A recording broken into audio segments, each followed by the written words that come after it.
Assalamualaikum warahmatullahi wabarakatuh. Kami perwakilan dari HG4 akan mempresentasikan tentang polusi. Saya Akfa Alatif. Saya Alvina Winars Putri. Saya Sabrina Fatia.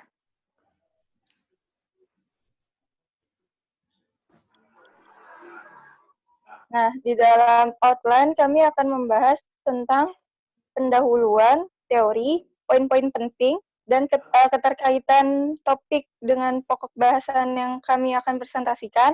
Dan yang terakhir adalah kesimpulan.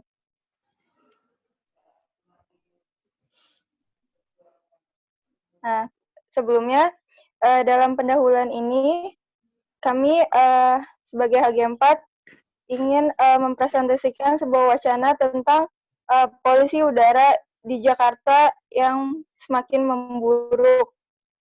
Nah, pada wacana ini terdapat ada air visual yang mencatat polusi udara di Jakarta pada Kamis 28 Agustus 2019 ini menjadi tertinggi di dunia. Indeks kualitas udara atau Air Quality Index di Jakarta itu sebesar 175. Setelah di Jakarta ada Lahore, Pakistan, dan angka AQI sebesar 160, dan Kabul, Afghanistan dengan angka AQI 146. Kondisi ini di Jakarta siang ini semakin memburuk dengan pengukuran air visual terhadap kualitas udara dilakukan parameter atau PM partikular meter 2,5 alias pengukuran debu berukuran 2,5 mikron berstandar UF. Dan menerapkan konsentrasi 2,5 di sebuah tak dapat lebih 25 meter per meter jam. Sementara di Jakarta saat ini mencapai 101,3 mikrogram per meter kubik. Dengan wilayah Kemayoran, Jakarta Pusat menjadi daerah dengan tingkat polusi yang tertinggi dengan skor kualitas udara 182 PM 2,5. Next. Nah, keterkaitan topik dengan pembahasan kali ini adalah nilai AQ terhadap LSPB 5.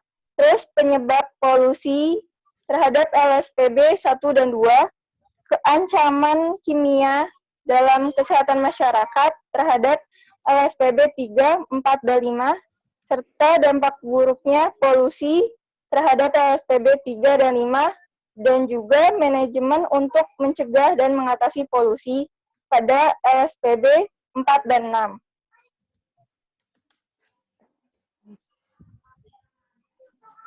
Nah, di sini yang tadi telah saya sampaikan, nilai IQ atau Air Quality Index atau bisa disebut pengukuran kualitas udara ada beberapa cara.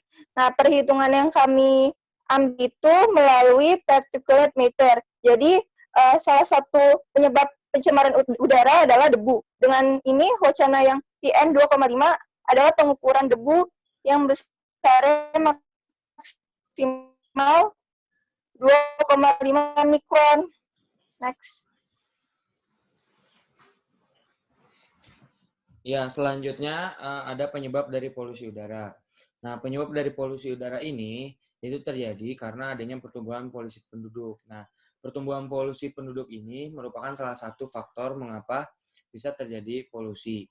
Nah, polusi udara ini timbul dari asap-asap industri yang menyediakan kebutuhan dari masyarakat.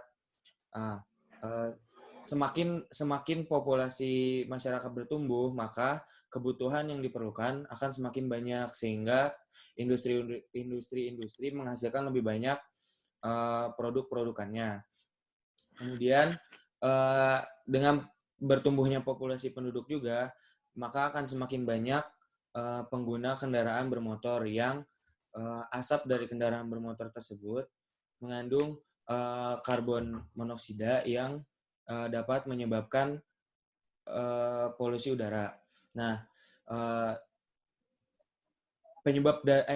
akibat dari pertumbuhan populasi penduduk ini itu tidak hanya berdampak kepada polusi, tetapi juga berdampak kepada ketersediaan sumber daya energi yang ada di bumi ini. Karena dengan semakin bertumbuhnya populasi, maka penduduk akan lebih banyak membutuhkan energi untuk kebutuhan sehari-harinya. Kemudian ini ada ancaman kimia di dalam kesehatan. Jadi yang pertama itu ada particulate matter, itu yang digunakan sebagai indikator untuk menghitung polusi udara. Nah, jadi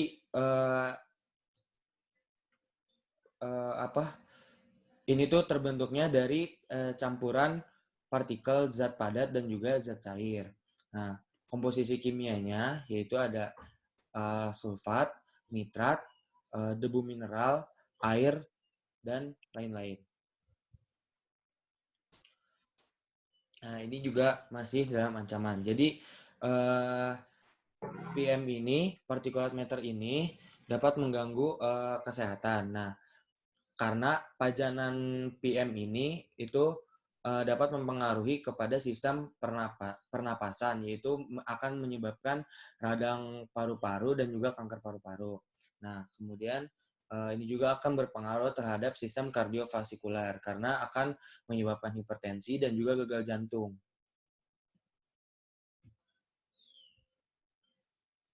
Selanjutnya ada dampak polusi.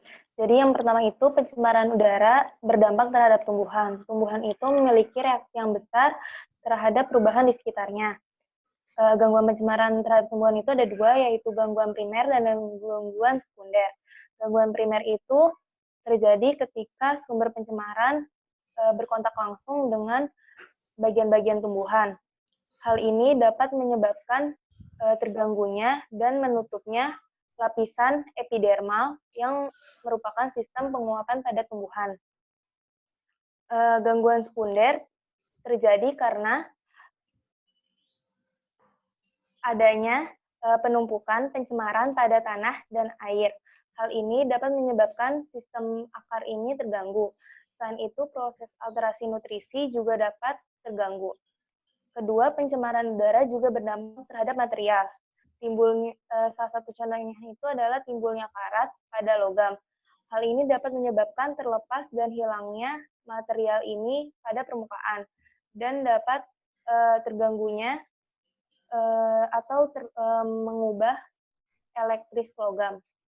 Selain itu, pada batuan terdapat noda atau pelapukan pada batuan kapur yang umumnya itu digunakan sebagai bahan bangunan atau pemahat marmer. Yang ketiga ada pencemaran udara berdampak terhadap kesehatan manusia. Hal ini dapat berdampak berbeda-beda sesuai dengan zat-zat yang terpapar oleh mereka. Salah satu penyakitnya itu dapat menyebabkan iritasi mata, iritasi pernapasan, alergi kulit, dan kanker paru-paru. Gangguan kesehatan ini dapat menyebabkan daya kerja seorang itu menurun sehingga produktivitasnya juga menurun. Hal ini dapat berdampak pada kerugian ekonomis jangka panjang dan timbulnya masalah sosial masyarakat dan ekonomi keluarga. Lalu bagaimana cara kita untuk memanajemen polusi tersebut? Yang pertama itu adalah membuka ruang terbuka hijau. Hal ini paling banyak dilakukan karena terbukti efektif dan juga tumbuhan itu membutuhkan karbon dioksida untuk proses fotosintesis. Yang kedua, uji emisi kendaraan. Dan yang ketiga, energi alternatif. Energi alternatif ini dapat berupa energi angin, air, nuklir, energi geotermal, dan lain-lain. Sekarang ini pembangkit listrik itu sudah banyak menggunakan energi alternatif. Yang keempat, ada menggunakan transportasi umum dan transportasi ramah lingkungan. Misalnya itu mobil listrik.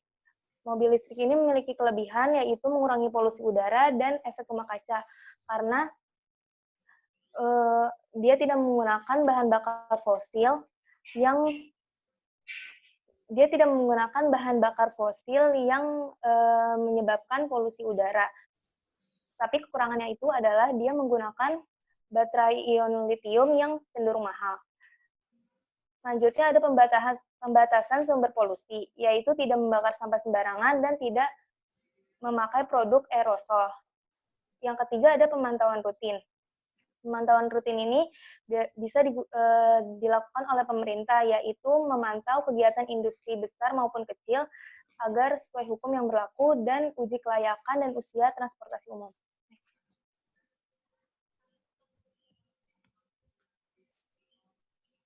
Kesimpulannya adalah kualitas udara di Jakarta sudah tidak sehat.